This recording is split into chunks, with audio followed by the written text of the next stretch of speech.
Hi to all the Hey TV viewers. Welcome to Eps-Topik Lesson 5. Without further ado, let's get started. Okay guys, so ito yung direction natin. So, sa klase natin ngayon, di ba, Lesson 5. So, from number 41 to 50 yung isusolve nating problems or mga katanungan. Okay, so the direction is 다음 그림을 보고 맞는 단어나 문장을 고르십시오. So in English, that is, look at the picture below and choose the correct word or sentence. So sa mga bago pa lang, dao means next, 그림 means picture, 보고 from the word Buddha, which is look. Manon is appropriate or correct. Dano is word, na or ina, it means or. And then munjang means sentence, and korusibsyo, it means you choose or you select. Okay, so let's go to the next page. Okay, so number 41. Sa previous mga questions natin na sinagutan guys is just a word. Kung salita lang siya, di ba? So, halimbawa, may bula. Bula in Korean is kung. So, sasabihin lang na kung. Or, halimbawa, ito ay isang camera, camera. So, from here, sa number 41, may nakalagay na siyang imnida. So, take note guys, though this one is biop, which is sa English is B, pero hindi mo siya babasahin na ibnida. Okay? Kasi may rule sila na yung biop at saka N or neon, manamyon. It means mag-meet sila. Magkita, magkatabi. So, yung B is nagiging M sound or miyom. Okay? So, it reads as imnida. Okay? So, pag imnida, guys, kumbaga is sa English. Okay? So, or are. So, pag halimbawa, dito sa number 1, so, ano ba itong picture na ito? Alam niyo po ba ito? So, let's check number 1. So, nakalagay dito is Ningjanggo imnida. So, Ningdango means what? Alam niyo po ba yon? That is refrigerator. Refrigerator. So, pag may nilagay na imnida, pinaka-formal form po ito. Okay? Kung medyo formal lang, pwede mo siyang sabihin na Ningdango yeyo. Okay?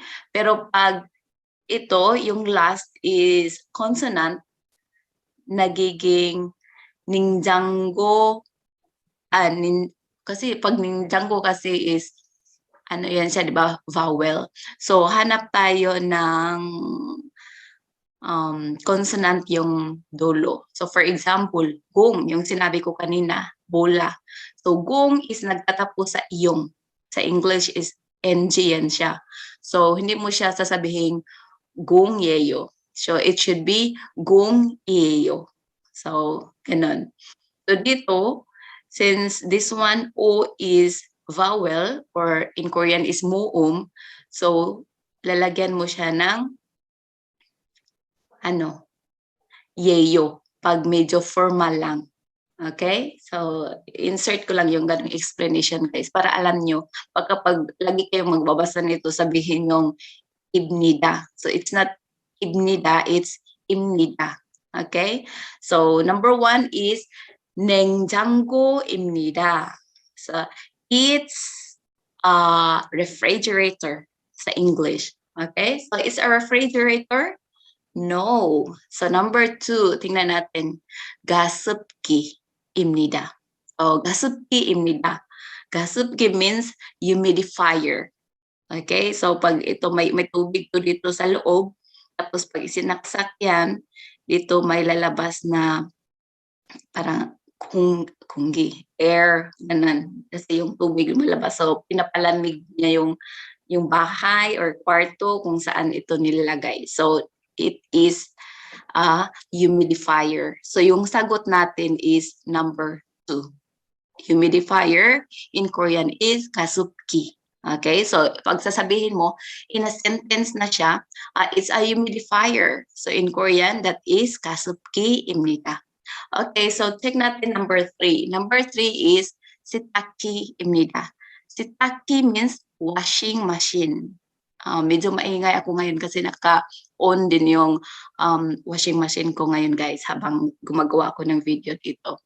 So, sitaki입니다. It's a washing machine. No, right? Okay, so number 4 is 온도계. Okay, 온도계입니다. 온도계 means what? It's thermometer. Okay, so thermometer. I-check ka kung, lalo na ngayon, karon is ngayon. Okay, so i-check ka kung ano ba, may lagnat ka ba or what. So that is 온도계. So in English, that is thermometer. So the answer for number 41, guys, is number 2, 가습기입니다. Okay, so next, let's go to number 42. So ito ay isang what? Salamin. Okay, so let's check number 1. Choice number 1. Talagay dito, kung. Yung sinabi ko kanina. So, gung입니다. Okay, it's a ball. Okay, so in English, it's a ball. gung입니다. So, pag halimbawa, hindi gagamitin yung 입니다, so less formal form, it is gung이에요. Okay, gung이에요. Kasi nagtatapos siya sa patsim or sa final consonant. So, dapat iyeyo ang dulo. So, since dito is formal tayo, itong ginagamit na word, 입니다. So, gung입니다, it's a ball. So, it's not the answer. And number 2 is 가위. 가위입니다. So, 가위 means scissors. So, it's a scissors. Okay, so that is number 2, 가위입니다. It's not the correct answer. And number 3 is 거울입니다. 거울. So can you remember what is 거울? 거울 means mirror. Okay, so it's a mirror. 거울입니다. So that's the answer for number 42. Number 3, 거울입니다. So how about number 4? Nato siya. 안경입니다. So, dito din, guys, dito is nagtatapos siya sa N, tapos ang kasunod is giyok or G. So, pag babasahin mo siya, angyong. Kumbaga, nagiging iyong, nagiging NG siya dito. So, angyong입니다. Pero pwede naman sabihin mong angyong. Pero mostly kasi angyong. Okay, so angyong입니다. It's what? 안경, salamin. Okay, glasses. So, 안경입니다. So, the answer for number 42 is 거울입니다. It's a mirror. Okay, so next, number 43. Number 43 is what? Ano po ba yan? Diba gloves? Okay, so anong klaseng gloves?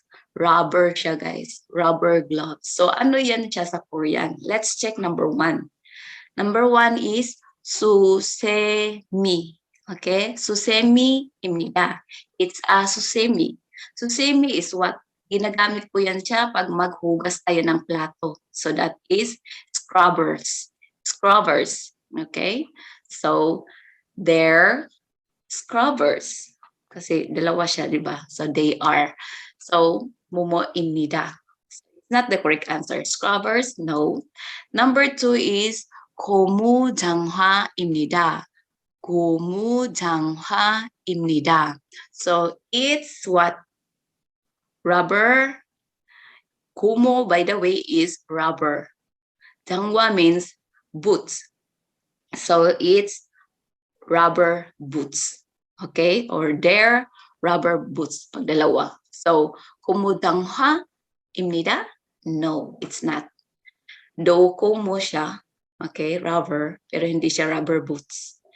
And then, number 3 is 고무 장갑.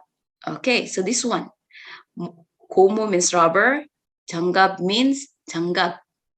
What is that? Gloves. So ito ay rubber gloves. So that's the correct answer, guys. This one is called rubber gloves. Rubber gloves. So 고무 장갑입니다. This one is the correct answer. And number 4 is 고무 지우개. 고무 지우개. So 지우개 means eraser. 고무 means rubber. So rubber eraser. It's a rubber eraser, or their rubber erasers? No. So the answer for 43, this one, ang tawag dito ay rubber gloves. 고무 장갑. So the answer is number 3. Okay. Next, 44 na po tayo, guys. So ito ay isang what? Isang card. Nakalagay dito, T-money. Pero pag makita niyo siya dito, may bus or subway, mga dito about transportation, right? So let's check number 1. Ang nakalagay is 요권. 요권입니다. So 요권 means passport. Okay, so it's a passport. So hindi ito passport, right? Next, number 2 is what?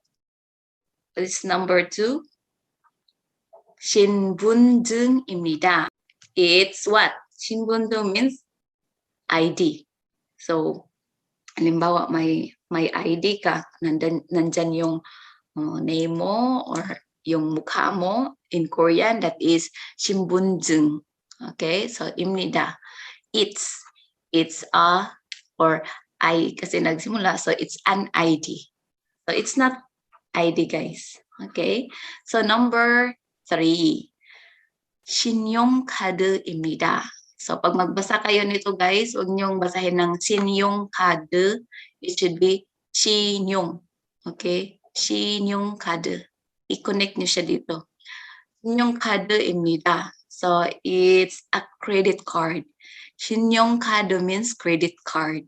Yung card dito is the same, card. Okay, so credit card is 신용카드. Pag sinabi sa sentence na it's a credit card, that is 신용카드입니다. So it's not. Okay, hindi rin yan. As you can see dito, may mga transportation nakalagay. So may bus, may taxi, ganyan. So ito na talaga yung sagot, guys, kasi hindi siya passport, hindi siya ID, hindi siya credit card. So number 4 is 교통카드. 교통 means, ewan ko kung maalala nyo, 교통 means transportation. So that is transportation card. So it's a transportation card. Ganito. Okay, so 교통카드입니다. It's a transportation card. Ito yung sagot sa number 44. Number 4 ang sagot. Okay? So, magdadala ka ng ganito, guys. Halimbawa, sasakay ka sa bus ng dito sa ano ba yan? Ang ingay kasi ng eroplano. Naguguluhan tuloy ako. Okay, so pag sasakay ka ng bus dito, guys, sa Korea, aside sa pera na yun yung pambayad mo, pwede kang magdala ng ganitong card. Idiin mo lang doon sa isang machine na kung makikita mo pag akyat mo sa bus, tapos automatic na yan siyang magbabawas. Doon na babawasan yung pambayad mo. Okay, so magdala ka ng ganitong card. Okay, so the answer is number 4. 교통카드입니다. It's a transportation card. Okay, so let's go to number 45. So ito, alam niyo po, guys, di ba? Pang takip saan pantakip? Pantakip sa tenga. Okay. Pero i-check natin from number 4 tayo, guys. Okay? Kasi yung sagot dito is nakikita ko agad nasa number 1. So umpisa tayo sa number 4. So, ang number 4 is what? nakalagay buwangyong, buangyong, buwangyong imnida. Sa bu, from the word na iingatan yung mata mo. So, buangyong. Angyong means salamin, di ba? Angyong. So, pag buwangyong, guys, yun yung ginagamit natin pag maliligo tayo sa mag-swimming, punta ng dagat. So, gagamit tayo ng goggle, right? So, that is buwangyong imnida. It's a goggle. Okay. Number 3 is 안전화. 안전화. What is that? 안전. 안전 means safety. Safety. Safety. 안전. Kundi, 안전화. Pag may hwa, kanina may boots. Ayun naman, pag sinabing 안전화, it means safety shoes. Okay? Hwa is shoes. So, pwede mo rin siyan sabihin na simbal. So here, 안전화는, it means safety shoes. Okay? Their safety shoes. So that is 안전화입니다 in Korean. And number 2 is to 안전해요. To. So it means ito na naman, the same, 안전. 안전 means safe mo. So pag sinabing andun mo, guys, it's a safety helmet. Okay? It's a safety helmet. In Korean, 안전 mo 입니다. Okay, so hindi naman yan helmet, hindi siya shoes, hindi siya goggle. So number 1 yung sagot. So ano nakalagay? 귀덮개입니다. 귀. 귀 means ear. Okay, yung tenga natin, dalunggan. Dopke. Sa dop, from the word dopta is cover. So, pang-cover siya sa tenga. So, air muff. So, this is the correct answer, number 1. Ang tawag dito is 귀덮개입니다. Okay, so that's the answer for number 45. Next, 46 na po tayo. So, anong nakalagay sa 46, guys? Yan ay isang flower vase, right? Okay, so tingnan natin kung may flower vase ba na nakasulat ito. So let's check number 4. From number 4 muna tayo, guys, kasi yung sagot dito is number 1. Okay, so ano nakalagay sa number 4? 나무입니다. 나무. 나무 means kahoy, tree. So it's a tree. Tree daw ito, guys. So it's not. Okay, so it's a tree? No. 나무입니다. Number 3 is 과일입니다. 과일 means fruit. So it's a fruit? No. So how about number 2? 집입니다. Jeep. Jeep means house, bahay, balay. Okay? So it's not the answer. Jeep입니다. It's a house. It's not a house. Next, number 1 is 꽃입니다. Kut. Kut means flower. So, hindi siya flower vase na nakalagay dito, guys. Kumbaga, bulaklak. Flower. So, flower in Korean is kut.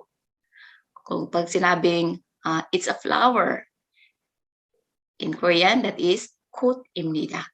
Okay, kut입니다. Kut입니다. Number 1 is the correct answer. Okay, so let's go to number 47. Ang bilis lang, ano? So, number 47, let's see. Okay, ito na ang kanina sinabi na namu. Okay? Namu is tree, kahoy. So, let's check number 1. Nakalagay, kut입니다. Okay, a while ago, ganun din. So, it's a flower. Or there are flowers. So, it's not. Ut aniyo, it's not flower. And number 2 is ut. Okay? Hindi yan siya us, though this one is shiot or s sa English, pero pag binasa mo siya, it's ut. Ut. Usimnida. Usimnida 이렇게 i-connect mo rin siya dito. 옷입니다. 옷. So, 옷 means damit. Okay, so it's not. It's a clothes. No, it's a dress. No. Okay, how about number 3? 나무입니다. Okay, so 나무 means tree. So this is the correct answer for number 47, guys. Number 3. So 나무입니다. Next, number 4 is 가구입니다. 가구. 가구 means furniture. Furniture, 가구. So it's a furniture. 가구입니다. No. So the answer for number 47 is number 3. 나무입니다. They're trees or it's a tree. Okay, next, number 48. Ano ba ito siya, guys? Okay. Ito ay isang heater. Heater. So dito malamig yung panahon, lalo na pag winter. So ito mostly mga tao gumagamit ng heater. Okay. So what is that in Korean? Let's check number 4. Number 4 muna tayo. Okay. So number 4 nakalagay is 가습기. 가습기. So naalala niyo po ba yung kanina lumabas? 가습기 means humidifier. So it's a humidifier? No, it's not. And number 3 is 에어컨입니다.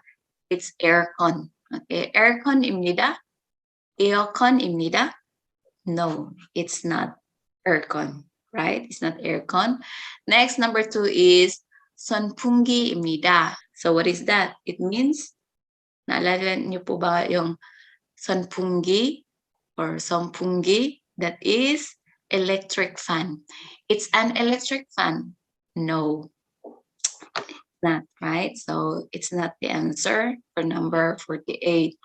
So hindi siya electric fan. And number 1 is, pagbasahin niyo siya ng syllable, isa-isa, nanru ipnida. Pero hindi ganun yung pagkabasa.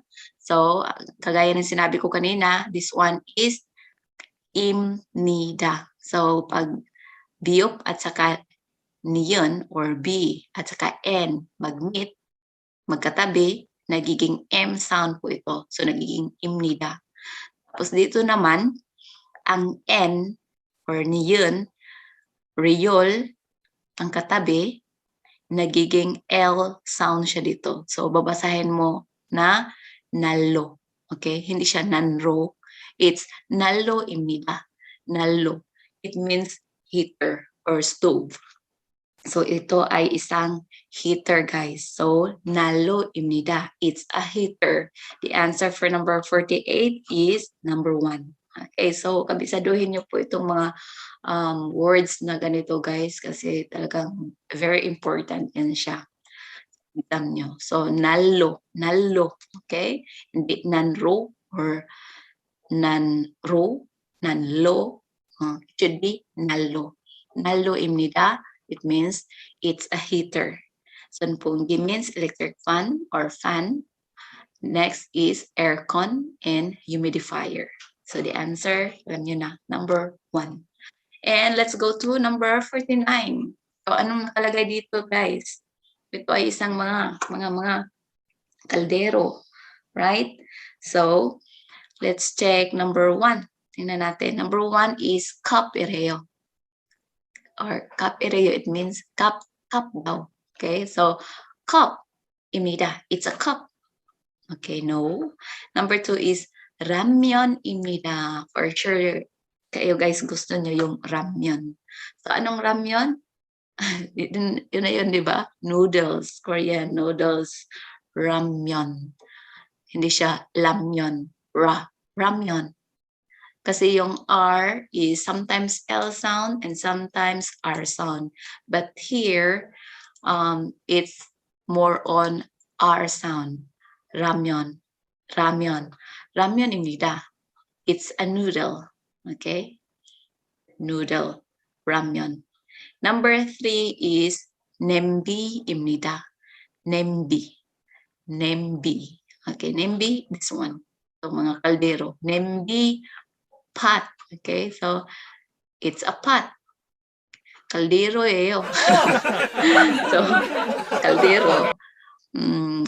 Ano yan? nembi입니다. So the answer is number 3. How about number 4? Ano nakalagay? tuma입니다. Tuma. So tuma means chopping board. Ano yung nakalimutan ko sa Bisaya yung tadtaran. Tadtaran sa Cebuano mal. Okay, so tuma means chopping board. So the answer is what? nembi입니다. Number 3. tuma입니다. It's a chopping board. No, it's not. So the answer is number 3. nembi입니다. So pot or kaldero. Next, the last. Madimak is last. So ito ay isang what? Electric iron, right? So plancha. So plancha. Tawag ito malimot, Bisaya usahay. Sino magaling magplancha dyan? Ako hindi ako marunong magplancha, guys. Okay, so number 50 is electric iron. What is that in Korean? So since ang answer or sagot is number 1, umpisa tayo sa number 4. So number 4, kagaya kanina, kung naalala nyo, undoge. Undoge입니다. It's a thermometer. Thermometer is undoge. Okay, so pag sinabing it's a thermometer in Korean, that is undoge입니다. Okay, next is sitaki입니다. Sitaki. Yung ganun, sitagi, sitagi, no, sitaki. Okay, nagiging cute. So, sitaki입니다. It's a washing machine. No. Number 2, 청소기입니다. 청소 means clean. Maglinis, clean, 청소해, 이런 거. So, 청소기, pag sinabing 청소기, it means vacuum cleaner. It's a vacuum cleaner. 청소기입니다? No. So, number 1 is the correct answer. What is that? 다리미입니다. 다리미. Darimi, it means plancha. Electric iron. It's an electric iron. Darimi입니다. So the answer for number 50 is number 1. Okay, guys. So that's all for today. So abangan niyo po ang Eps-Topik Lesson 6 sa next na video natin. Abangan niyo po yun. So, until here, hope may natutunan kayo and see you again next time. Goodbye! Annyeong! Important reminder nga pala, uulitin ko, dapat pag ganito yung sagot nyo na sa letter B. Okay? Dapat full shaded siya. Please don't forget to subscribe, like, comments, and share my videos. Until next time!